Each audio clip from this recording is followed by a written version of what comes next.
So I got to be careful the way I answer this a little bit. The compliance people don't like me giving specific financial advice through social media. So we're just talking generalities here. Okay. This is not specific financial advice for your situation. I'm not your advisor. If you want specific advice, you got to talk to a specific person. Okay. Now, that said, when you're making the decision whether or not you want to focus on an RSP or a tax-free savings account, there's a couple things you want to take into account. Number one, and this is the one that most people tend to focus on, is your taxable income.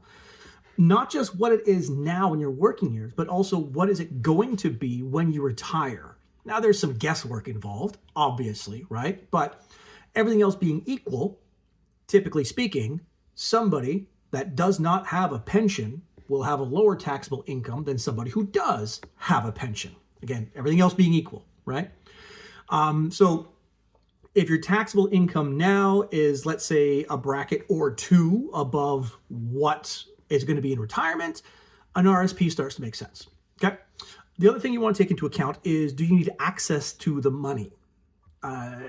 Is it going to be your emergency fund? Are you saving for vacation, maybe house renos, like whatever?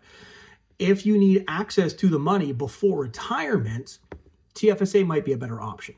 Because, yeah, you can pull money out of an RSP, but it's not really the greatest thing to do unless you are retired, okay? So two things you want to consider, like I said, taxable income. If you're a tax bracket, maybe two above what you'll be when you retire, RSP starts to make sense. If you're not, if you're kind of even, or if you need access to the money before you retire, TFSA might be a better option.